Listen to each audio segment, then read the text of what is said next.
Hi, this is Mark here with On Your Mark World. I'm here in Pyeongtaek, South Korea. This is the city I live here in Korea, and I'm going to tell you a little bit about what's been going on here with the coronavirus. South Korea has actually been one of the few countries that has been handling the coronavirus pretty well. So, South Korea reported its first coronavirus cases the same day as America on January 20th, but had totally different responses to it. I follow American and international news, and I stay in touch with my friends and family back home, so I think I have a good idea of what's going on in both countries and much of the rest of the world. Since I've been in Korea, the previous outbreak I saw before was MERS in 2015, and people were very worried about it and suddenly became more sanitary and hygienic. As much as I love Korea, one of my biggest frustrations here is almost every Korean coughs without covering their mouth, and if they do, it's usually in their direct hand. From my observation, I haven't seen them wash their hands much coming out of the restrooms, and there often isn't any soap there either. If there is, it's usually a bar, not liquid soap. So I thought any pandemic that hits Korea will be terrible. They got better when it matters luckily. MERS passed rather quickly, and everyone went back to their regular routines. When COVID-19 came, it started out similar to MERS before, and people were careful for a bit, wore masks, put out sanitizer, but things quickly went back to normal, with some caution. I even remember a group of 3 girls chatting on the bus, but one coughed on me from behind. In late February, that all changed. A woman that tested positive, known as Patient 31, went to 4 church services with hundreds of people in Daegu. This wasn't a regular church either. From what I'm told, it's basically like a cult called Sincheonji. The church and members themselves made it difficult for the government to trace and test them. So shortly after, cases started popping up all over the country. When they reached my city, my school shut down along with most public buildings like libraries and museums. However, not much else shut down. Places like stores and restaurants stayed open the whole time. At this time, South Korea had become the biggest epicenter outside of China, with cases around 1,000 a day. People in the states I haven't even heard from for years reached out to see if I was okay. The government quickly acted to contain Daegu in the surrounding province area. What did it feel like to go outside then? Similar to now. We get notifications from the government when there's new cases nearby, along with lists and maps of where they went so we can know where it's safe to go. I asked people back in America if anything exists like this, and they said nothing that advanced. Korea has been extremely good with testing, so contact tracing has been possible. Some smaller outbreaks happened around the country. In my city, Pyeongtaek, there were cases in and around the US military bases, so they did massive testing for everyone that works and lives on the bases. Possibly around 40,000 tests. One base is Camp Humphreys, the largest US military base outside of America. Even before that happened, the US military has been very careful about letting people go out, and nearby restaurants and bars have been extremely suffering. In Cheonan, in the beginning of March, the city a little further south of me had an outbreak that started from a Zumba class. Later, people coined it Zomba class. Some restaurants changed to delivery only, but a month later, it's mostly back to normal. Kinda strange there was never an outbreak in one of their lively nightlife areas.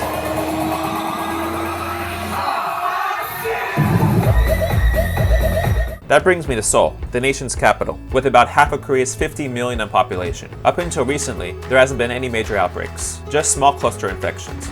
Even though all large events are canceled, some people still hold weddings.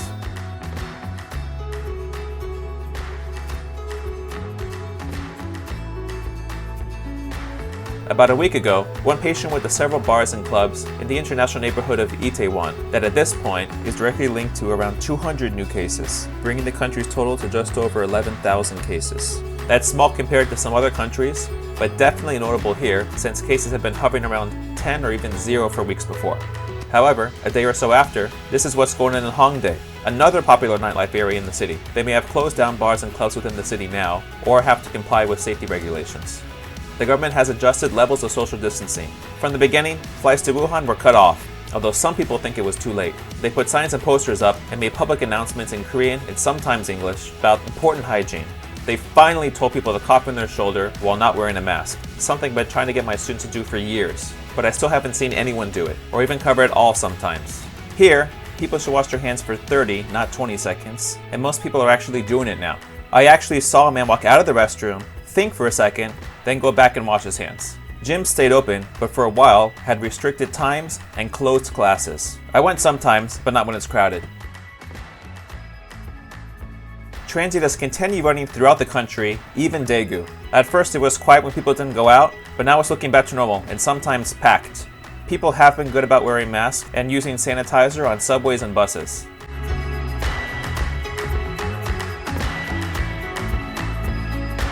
They wear masks almost everywhere you go now, but not so much in places like cafes and restaurants.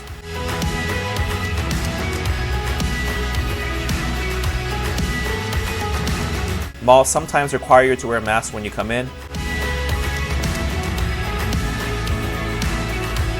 This may be surprising to some people because Disney and Universal Studios are closed, but Everland, the largest theme park in Korea, is still open and was packed during the recent holiday.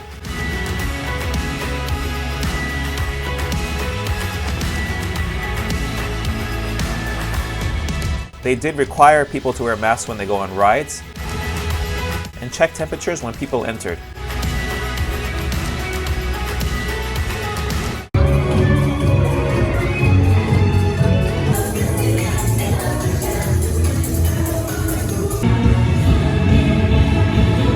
They also use geothermal scans in many subways and train stations.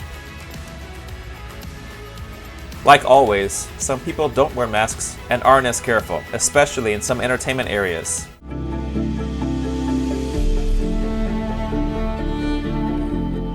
My school, along with other public buildings, haven't opened up yet, but public schools are doing online classes now. High school should open up on June 6th, and elementary school soon after that. If cases stay low, we should open up next week.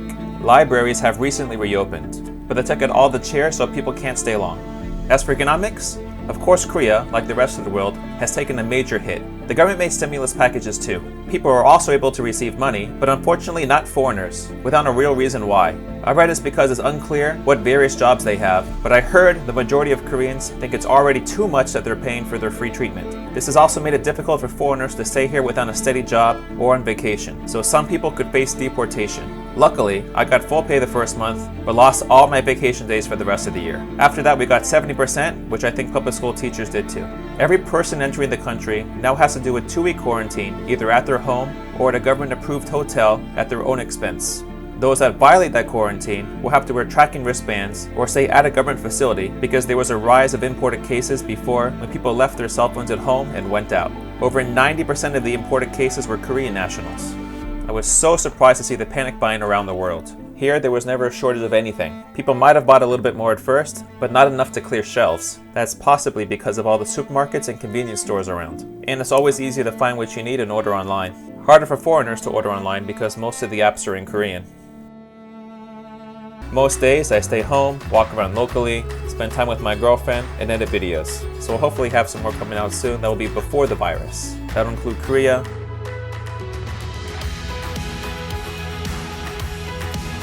Vietnam,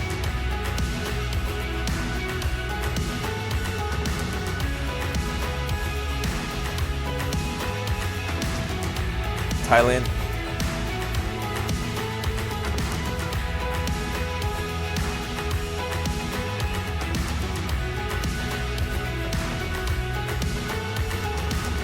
then Singapore.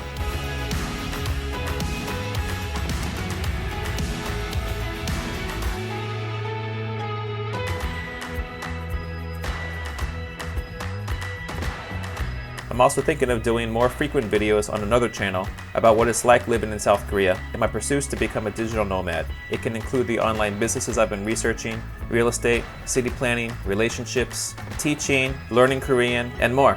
I could do them on this channel, but here I'm trying to keep it higher quality and more travel and city related. Please let me know in the comments below what you're interested in hearing more about. So even with the Itaewon cases, Korea has been social distancing and partially closed for nearly 4 months now since February, longer than it took other countries like the US and Europe that waited a month or two later. Yes, it wasn't fully closed to begin with thanks to their excellent testing and tracking, but now it's slowly opening up more. At this point, with social distancing becoming the new norm, I really worry about my friends and family back home, with states opening up before they have enough testing, medical supplies, or any form of tracking in place. So I definitely feel safer here. My brother's wedding this year has even been canceled already.